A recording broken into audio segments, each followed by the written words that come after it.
Pope St. Gregory the Great reminds us that the very word angel denotes an office, a role. It is not a name. It is not so much an expression of their nature. Their nature is spirit, but their role is angel. So to be an angel really is to be the servant of God, to be the messenger of God. So what defines spirits as angels is when they minister to Him and dispose of themselves for the service of God. And so it is important for us to understand their role in our life. The most important role of angels, they are called to be messengers. They are called to announce the message of the Lord to us. They are not exactly like postmen. Rather, they come with a message which can be verbal, which can be an exhortation, could be a warning, and could be an inspiration. So the angel, therefore, his message must be listened and be obeyed, simply because they are speaking in the name of God. Very often, in situations in our life, we hear some promptings, but unfortunately, we do not act. Sometimes the promptings come in the form of warning, but we drown the voice of the angels. Secondly, angels are called to be protectors. And we know that we should turn to St. Michael every day to protect us from the evil one. In the book of Revelation, we have Michael fighting with the fallen angels. That is why it's very important, and the church encouraged us to have a devotion to our guardian angels so that they can guide and guard us.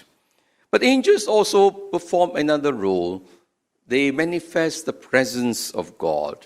They manifest His consoling presence, especially in those times that we need His presence evermore, especially in moments when we really need help.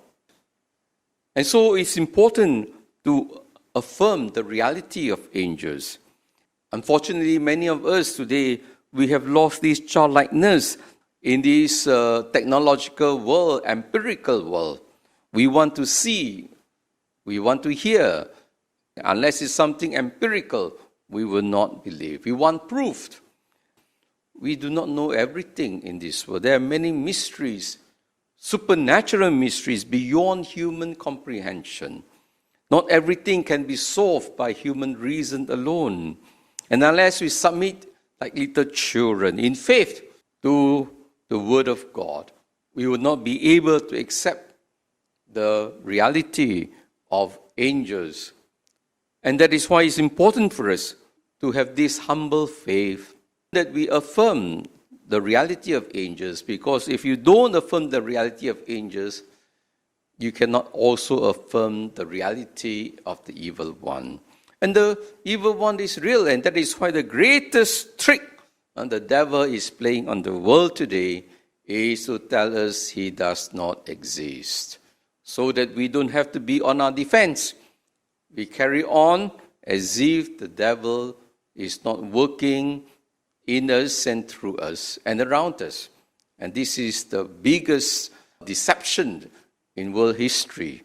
And the devil is certainly working very hard, we can see, in the changing trends of the world. That's why St. Peter reminds us the devil is prowling around like a lion, roaring and waiting to devour us.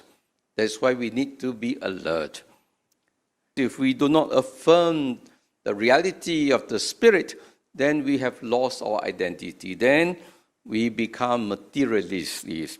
That means to say we think that human beings are simply made of body and matter. That's it. So we have no soul. And because there is no soul, there is no immortality. And that is what the world is believing. The world is believing that they have only this body. They have no spirit. They have no soul.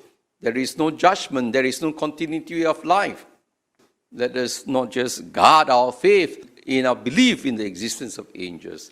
Let us also remember that we are called to be angels. We are not pure spirit. We are spirit and body. But we too can perform the role of angels to be someone who is inspiring, someone who is helpful, someone who is protective of those who need our care, especially the weak, the vulnerable, and to be angels in being messengers of good news, of hope, so that people can see the presence of God in us. So be an angel to others.